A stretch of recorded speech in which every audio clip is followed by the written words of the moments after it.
Good morning, Steve. Good morning. How are you? I'm very well. Good. It's a bit quiet on Mallorca. We're missing you, but I'm missing Mallorca. It's it's very difficult at the moment for everybody, isn't it? It's just trying to get some sense out of governments is a bit challenging. Do you think we will be seeing British tourists on Mallorca this summer? I do. Yeah, I do. I don't think the British government have been saying that they're following the data, and the data is suggesting that infection rates are going down, vaccination rates are going up, and I don't think it can stay like this for much longer. I think if governments do follow the data, they're going to have to open up the borders. There's obviously reluctance to do so from politicians because the easy thing and the safe thing is to keep the status quo.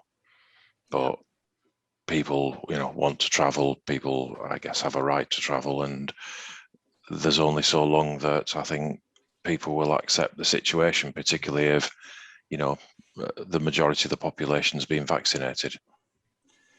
The Balearics was pretty angry. They weren't on the Spain was on the green list. There was talk of a safe air corridor because obviously the number of cases here is much lower than on the mainland. Do you think these safe air corridors to the islands, the Canaries and the Balearics, are a good idea? I do, yeah.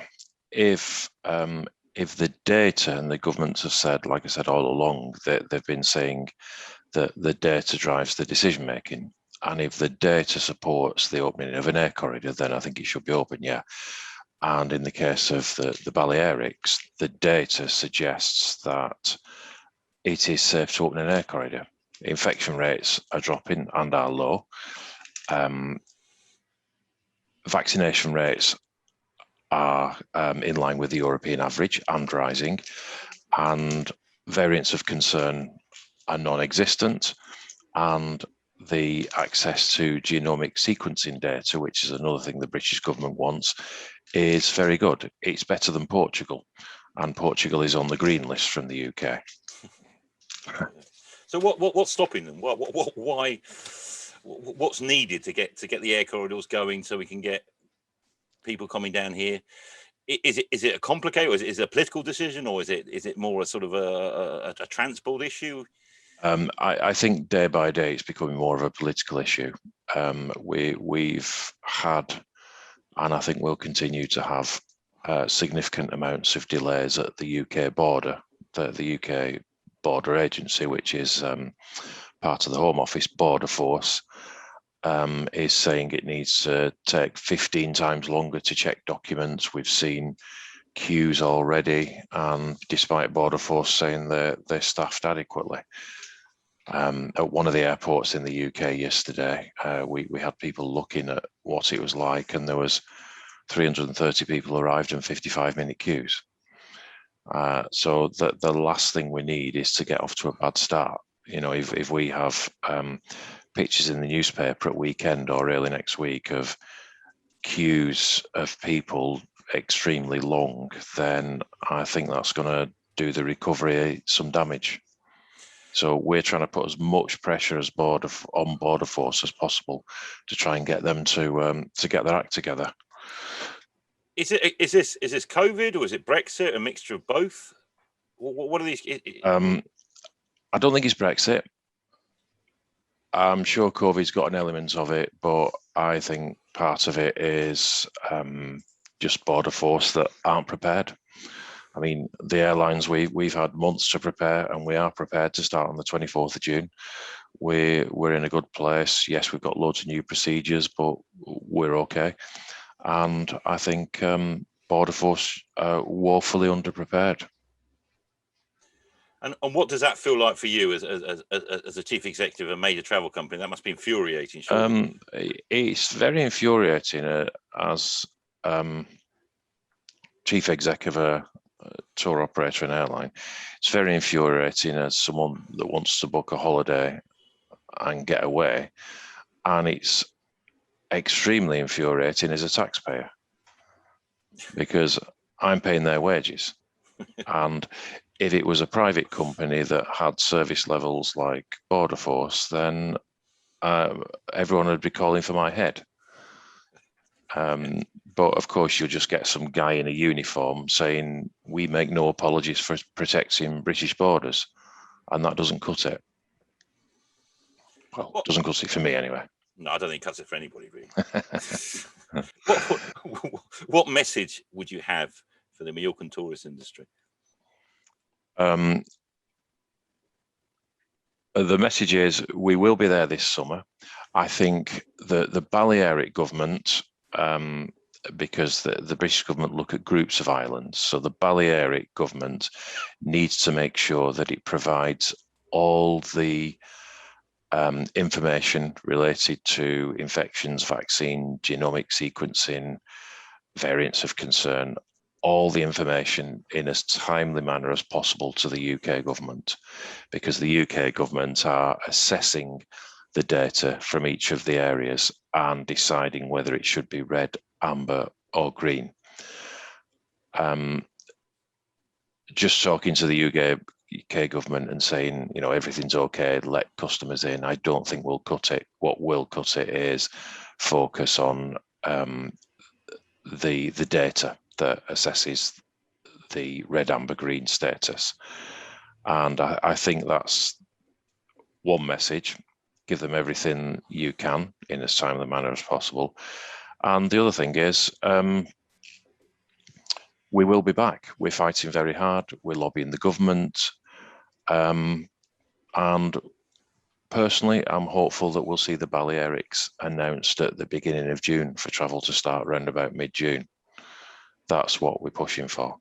And of course, the third thing I'd say is remember the tour operators that treated you with respect. Remember the tour operators that have paid your billing from summer 20, unlike other tour operators, which I'm sure you're aware of. I try not to mention other vertically integrated multinational European tour operators based in Germany. But I would say to hoteliers, we've shown our true colours through this. We've treated them with respect. Remember that, please, when the market bounces back. Remember who treated you well and help us to grow. And, you know, we will help the hoteliers grow. What would you like to see from the Balearics? What can we do to help you? Not a situation like we've got in the UK at the airport. You know, please, the Spanish Border Force have got to try and get people through quickly, because people haven't travelled for 2 years. They're reading lots of horror stories in the newspapers about the ability of them to travel and what it's going to be like in various places. We've got to give the customers as good an experience as possible. I mean, can you imagine big queues from, let's say, Manchester Airport going out, then big queues getting into Spain, then when they're on holiday, it doesn't feel like they're on holiday, you know, with people shouting instructions at them everywhere. Then they've got to get a test and queue up, and then it's a nightmare going back from the airport in Spain and a nightmare when they land. Those horror stories are going to leak into the newspaper, so we've got to give people as good an experience as possible. And the other thing that's a big danger, I think, is that some people haven't worked in the hospitality industry for over a year now. It could be nearly 2 years, because you know, theoretically, the last time people worked properly was October 2019. And it's going to take time for people to get back into it, businesses to get back up to it. But we can't have a period of 4 weeks when everybody's getting up to speed. You know, we've got to hit the ground running quality and service wise. And that sometimes happens in normal seasons. But when people haven't worked this long, we can't have this gradual build up till we get to a great level of service. We have to hit the ground running, because otherwise what we're saying is, well, all those people that arrive in the first 4 weeks, we know they're not going to get as good a service, but hey, that's the way it is. And we've all got to pull together and give them the best service we can. Do you think it'd be a good idea if the government for this season scrapped the tourist tax? Yes, I do. I think anything that helps to recover the tourism industry, which is extremely important to the UK economy, but also the Balearics economy, I think they should. And, whilst the government might say, well, it's there to fund green projects, I'm not sure if it is, because I don't know if they disclose the full expenditure derived from the tourist tax. But even so, I think we've all done our bit in the last 12 months for the environment, haven't we? I mean, we certainly have an airline. Hotels have. And I think, we've done more in the last 12 months for the environment by not operating than the tourist tax would have done. So I see no harm in waiving the tourist tax for the remainder of the summer.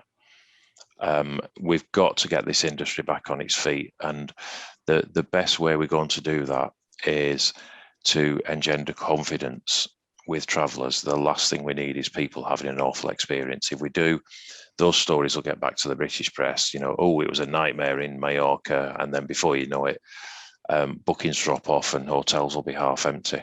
And we need everybody to come together. Airlines, tour operators.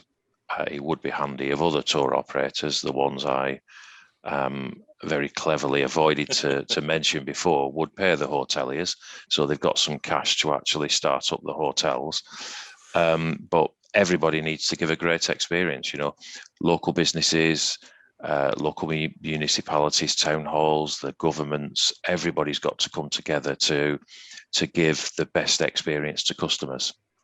Do you think Mallorca will recover from this? Yes, I think it will, because the Balearic Islands and Mallorca in particular hasn't really had any visitors from the UK in well over a year, and people miss it. Last year, people managed to get away to Turkey, Greece, Cyprus, and they had a great time.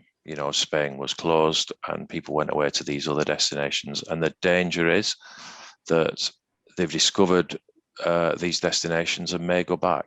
We find that people tend to be a Western Mediterranean customer or an Eastern Mediterranean customer, and they tend to stick to that area and move around that area. Last year, we saw there was virtually nowhere open in the Western Mediterranean, so those people went to the East.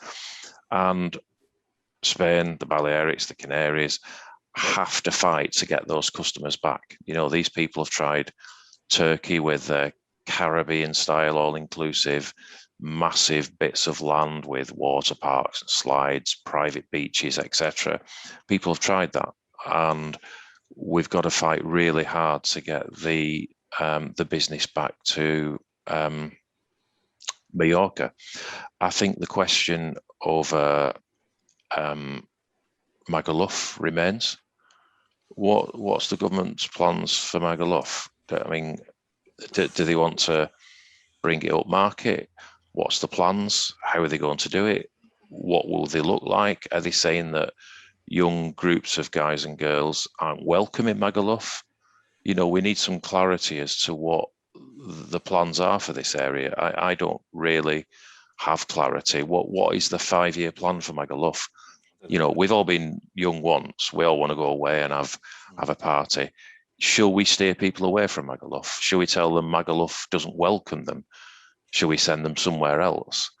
What's Magaluf going to look like? It's just all those questions that they remain unanswered, and I really don't know what the plans are, and I don't know whether we should be recommending to young people Magaluf or not, for example.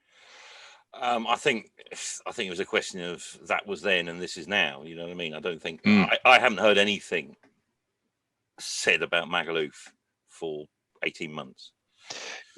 Yeah, which if you haven't heard anything for 18 months, then you've got to assume that the last thing you heard is still valid. Yeah. And the last thing I heard, pretty much, that groups of guys and girls aren't welcome. No, and also the all-inclusive, the crackdown on the all-inclusive hotels in Magaluf, I presume, remains in force. I mean, we've not heard anything to the contrary, and we've not heard anything from the government. The last we heard, they'd closed Bar Street down last year, and There was court cases pending, but we've not heard anything. I really don't know what Magaluf is anymore. I'll tell you one thing at the moment, it's pretty quiet. Yeah. Yeah, I can imagine. And finally, Stephen, thanks very much for your time. What's it been like being in charge of a major travel company in the last 2 years? It's been the biggest challenge, I think, has been dealing with the governments trying to find out what the position are. Now, I do have some sympathy because, you know, the primary responsibility of any government is the safety of its citizens, and they are dealing with unprecedented circumstances and massive unknowns.